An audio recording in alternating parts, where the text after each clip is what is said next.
Welcome to Flynn's Arcade, a tribute to the retro arcades from the late 1970s and 80s, where I spent a lot of my time and pocket money trying to master these addictive games with their 8-bit graphics and earworm music.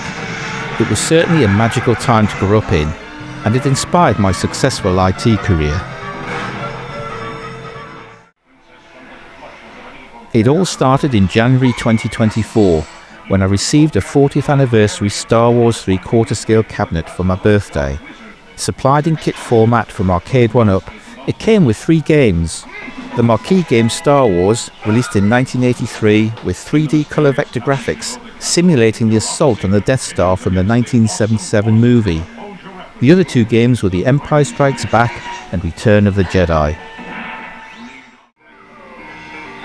As I played this nostalgic Star Wars cabinet, I started to formulate a plan to build a home arcade using a variety of Arcade1Up machines to capture the various types of games that were available back in the day. Also, having only 3 games to play on the Star Wars cabinet, I soon decided to modify the electronics to expand the game list to over 200 classics, including Space Harrier, Battlezone and Hang On. As this was to be Flynn's Arcade, I imported a rare Tron cabinet from the US, which is one of the most beautiful and iconic cabinets in the collection. Released in 1982 to coincide with the movie, Tron comprises of 4 minigames: Light Cycles, Tanks, MCP Cone and Grid Bugs. All the cabinets in the arcade have been modified to some extent. For example, this one now has an additional screen showing the NCP along with various movie clips. The third cabinet to stand alongside Star Wars and Tron had to be Dragon's Lair, produced in 1983 using unique interactive film laserdisc technology, where you have to make the decisions as the story unfolds in order to progress through to the end of the game. Depending on the path you take, it could take over 10 minutes to complete. It would be rare to achieve this with 1 coin, so players could put in additional coins to continue play to get to the end. As well as having the marquee game Dragon's Lair, this cabinet also has the sequel, Dragon's Lair 2, along with Space Ace. These 3 cabinets sit in what I term as the lobby to Flynn's Arcade, and with almost 250 arcade and classic retro games to play, these do get a fair amount of use. I also forgot to mention that Tron comes with the 1983 follow-up game, Discs of Tron, which is inspired by Tron throwing discs at Sark in an attempt to knock him off his platform to progress to the next level.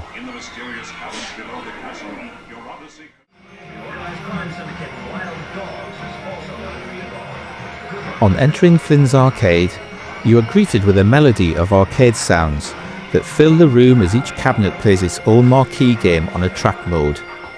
This was used in the original arcades to entice people to spend their money to play the games. Often clips of the game would give you an idea of the gameplay, along with instructions, hints and tips on how to obtain those elusive high scores. Taking a look at the Deluxe Special Edition Galaga cabinet next to the entrance at Flynn's Arcade, you will note that this is a great 3/4 scale representation of the original 1981 cabinet. Galaga has to be one of my top 10 retro arcade games, as the graphics and sounds capture the essence of a 1980s arcade. The cabinet comes with 14 games in total, including Pac-Man, Dig Dug and Galaxian. Next to this stands another deluxe cabinet, the classic fighting game Mortal Kombat II, released in 1993. These games were difficult to master, with special moves and finishing sequences using complex combinations of joystick movements and buttons. This cabinet comes with a themed stool for those long play sessions trying to master this game.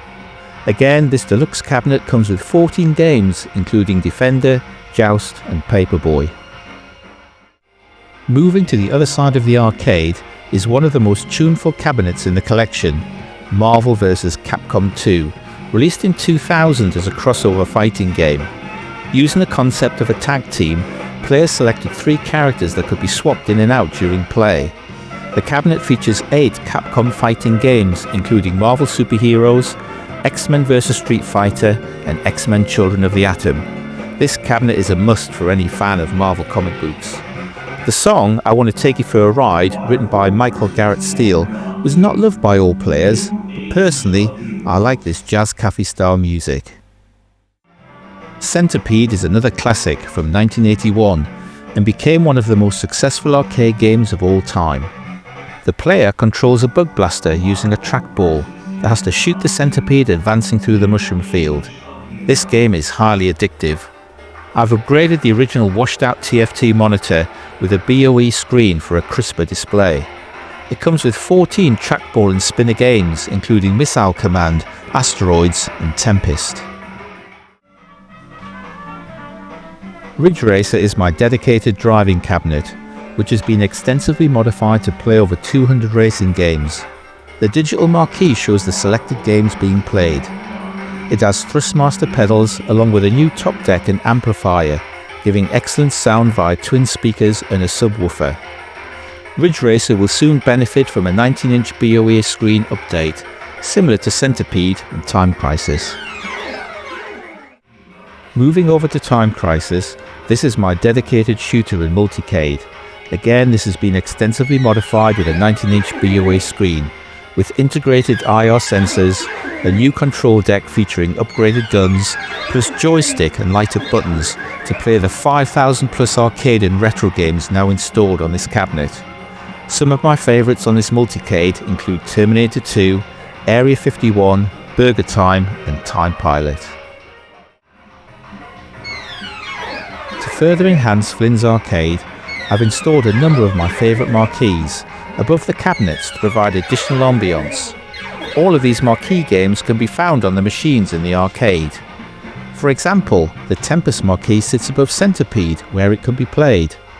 Paperboy is next to Mortal Kombat 2, and Pac-Man is above the Galaga Deluxe cabinet. There is also a nod to the TV series Stranger Things, with the retro arcade sign. And finally, Flynn's arcade would not be complete without the 1982 Tron movie poster.